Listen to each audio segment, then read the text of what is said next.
Hello friends, और कैसे हैं आप लोग? बढ़िया, मैं भी बढ़िया। तो आज बात करते हैं आत्मा के वज़न के बारे में। कितना होता है आत्मा का वज़न? क्या उसको भी मेजरमेंट किया जा सकता है? क्या उसको नापा जा सकता है? तो ऐसे ही एक प्रयोग हुआ 1901 में अमेरिका में।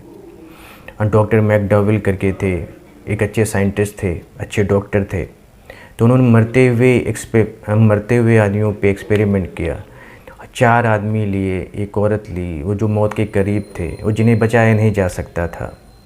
उसके लिए उन्होंने एक बेड बनवाया स्पेशली, और उसको वेइंग स्केल पे रखा, एक मॉनिटर लगा दिया, और ताकि उसमें वेट वगैरह आता रहे। तो जब वो मर गए तो उनके वेट में एक डिक्रीमेंट आया, वो डिक्रीज कर गया वेट उनका। वो लगभग 21 ग्राम के आसपास था, और 1-2 मिनट बाद वो बढ़ना शुरू होता है इन्फेक्शन की वजह से, या एक वैक्यूम जब बन जाता है तो उसमें बैक्टीरिया वगैरह वो सब डेवलप हो जाते हैं, तो वेट बढ़ने लगता है। लेकिन वो जब मरता है आदमी तो 1-8 मिनट के लिए जो है वेट कम हुआ उसका, 21 ग्राम के आसपास वो डिफरेंस था। तो जो और मरीज़ थे या जो और पेशेंट थे उनके साथ भी ऐसा ही हुआ। वो किसी का 21.5 ग्राम था, किसी का 3 ग्राम था। तो 21 ग्राम के आसपास का एक डिफरेंस आया।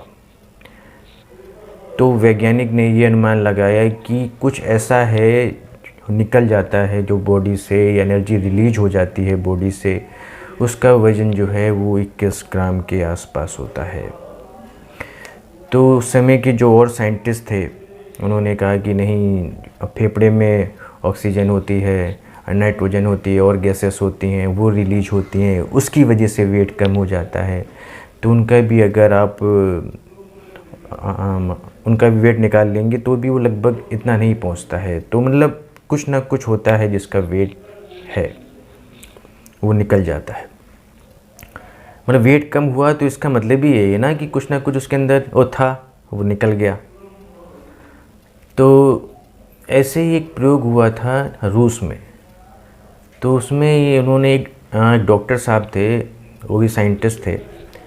तो उन्होंने ये कहा कि उन्होंने ये सोचा कि आदमी का ब्लड सर्कुलेशन है वो रुक जाता है मरने के बाद, अगर वो कंटिन्यूअसली फ्लो कर सके तो हो सकता है आदमी ज़िंदा हो जाए।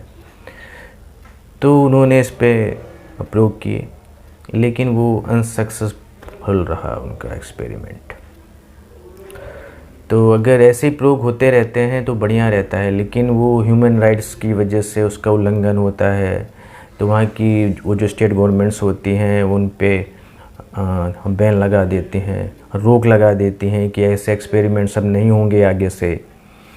तो इसकी वजह से जो और डाटा हैं, जो और सूचनाएं हैं, वो हमारे पास आने से वंचित रह जाती हैं। तो ऐसे एक्सपेरिमेंट वैसे होते रहना चाहिए, तो कुछ निकल के सामने आता है, हमें आप लोग को या हमें इंफॉर्मेशन मिलती है, ज्ञान मिलता है। तो आज का टॉपिक यहीं पे एंड करते हैं। ये कैसा लगा प्लीज़ कमेंट बॉक्स में हमें ज़रूर बताइएगा।